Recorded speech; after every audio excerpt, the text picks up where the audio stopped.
Hello guys, welcome back to RK explore Telugu channel. ఈ వీడియోలో మనం ఏం తెలుసుకోబోతున్నామంటే డియో BS6 వెహికల్స్కి రన్నింగ్లో సౌండ్, వైబ్రేషను ఇలాంటివి మీకు ఫేస్ చేస్తుంటే ఈ విధంగా రెడీ చేసుకోవాలి.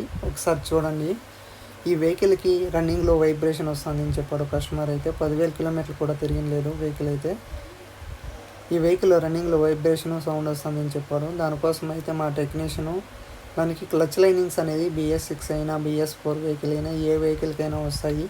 ఈ క్లచ్ లైనింగ్స్ అనేవి నైస్ అయిపోతే, అవి మామూలుగా స్మూత్ అయిపోతే మనకి రన్నింగ్లో వైబ్రేషన్ కొంచెం సౌండ్ అనేది డిఫరెన్స్ అనేది వస్తుంది. ఎందుకు వస్తుందంటే క్లచ్ లైనింగ్స్ అనేవి నైస్ అయిపోతే ఆ విధంగా వస్తాయి. దాంతోపాటుగా వీటిలో ఫేస్ డ్రైవ్ బేరింగ్స్ అనేవి వస్తాయి. ఈ ఫేస్ డ్రైవ్ బేరింగ్స్కి గ్రీజింగ్ అనేది చేసుకోవాలి. దాంతోపాటుగా రోలర్స్ ఏమన్నా అన్బ్యాలెన్సింగ్గా ఉన్నాయా ఈ విధంగా చెక్ చేసుకోవాలి. ఇది 10,000 కిలోమీటర్లు తిరిగింది. బట్ ఏమైతే రన్నింగ్లో వైబ్రేషను, తర్వాత ఇరిటేషన్గా ఉంది అని చెప్పారు కస్టమరు. దానికోసం అయితే మా టెక్నీషియన్ క్లచ్ లైనింగ్స్ అంతా ఓపెన్ చేశారు. ఓపెన్ చేసి వాటికి ఉన్న క్లచ్ లైనింగ్స్ని క్లీన్ చేసి చూడండి. క్లచ్ లైనింగ్స్ నీట్గా కొత్తగానే ఉన్నాయి. ఒకసారి మీకు ఇవన్నీ క్లీన్ చేసిన తర్వాత వేసాము, గ్రీజింగ్ కూడా చేసాము ఫేస్ డ్రైవ్ బేరింగ్స్కి. ఒకసారి మీరు కూడా చూడండి, చెక్ చేస్తాము రన్నింగ్లో సౌండ్. అది ముందు ప్రజెంట్ అయితే కొంచెం లౌడ్గానే వస్తుంది. ఇప్పుడైతే గ్రీజింగ్ చేసి వాటిని క్లీన్ చేసి వేయటం వల్ల రన్నింగ్ సౌండ్ అది కొంచెం ప్రాబ్లం అనేది తగ్గుతుంది. ఏ వెహికల్ అయినా స్మూత్నెస్ అనేది పోయి ఉంటే ఈ విధంగా ప్రతి ఒక్క వెహికల్ BS6 అయినా BS4 వెహికల్ అయినా స్కూటర్ మోడల్స్కి క్లచ్ లైనింగ్స్ అనేవి ఏ కంపెనీ వెహికల్స్కైనా వస్తాయి. కాబట్టి ఈ విధంగా మనం కిక్కర్ కొట్టే ప్లేస్లో వస్తాయి ఈ క్లచ్ లైనింగ్స్. ఈ విధంగా దానికి ఉంటుంది. ఇప్పుడైతే ఆ విధంగా నీట్గా అంతా క్లీన్ చేస్తాం కాబట్టి ఇప్పుడు స్టార్ట్ చేసి మీకు చూపిస్తాము రన్నింగ్ సౌండ్ అనేసి. ఇది స్టార్ట్ చేసినప్పుడు ఇది బెల్ట్ దానికి ఇంజిన్కి తర్వాత వీల్కి కనెక్షన్ బెల్టే ఉంటుంది. మీకు స్టార్ట్ చేసి చూపిస్తాను, ఒకసారి మీరే చూడండి సౌండ్.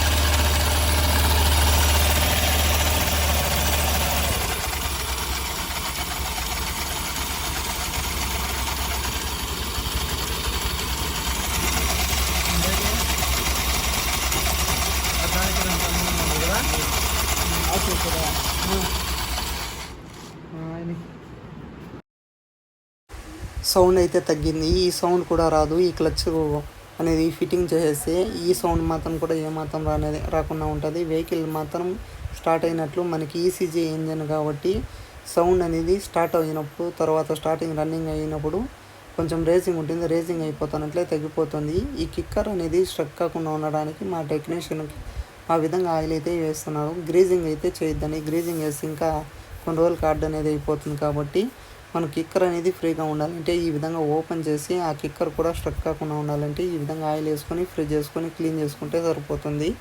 మీ వెహికల్ ఏదైనా BS6 అయినా BS4 వెహికల్ అయినా రన్నింగ్లో వైబ్రేషన్ కానీ లేదా సౌండ్ కానీ వస్తూ ఉంటే ఈ విధంగా క్లచ్ డోరుని ఓపెన్ చేసి ఒకసారి అయితే ఏవే పార్ట్స్ అనేవి చెక్ చేసుకోవాలి. ఇప్పుడైతే ఎక్స్ప్లెయిన్ చేస్తాను చూడండి. క్లచ్ లైనింగ్స్ అనేవి క్లీన్ చేసుకోవాలి. వాటి అరిగిపోయింటే వాటి క్లచ్ లైనింగ్స్ అనేవి కొత్త వేసుకోవాలి. తర్వాత వాటికి బుష్, తర్వాత రోలర్సు అవి వస్తాయి. ఆ రోలర్స్ ఏమన్నా ప్లే అయిపోయి కొంచెం అరిగిపోయినా కూడా ఆ విధంగా సౌండ్ అనేది వస్తుంది.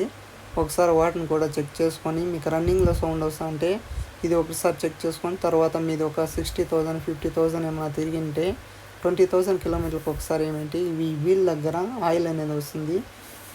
గేర్ బాక్స్కి ఆ ఆయిల్ కూడా చెక్ చేసుకోండి. తర్వాత వీల్ బేరింగ్స్ ఏమైనా పోయినాయా ఇవన్నీ చెక్ చేసుకోవాలి. ఇలాంటి సౌండ్స్ అనేవి వస్తే మీకేమన్నా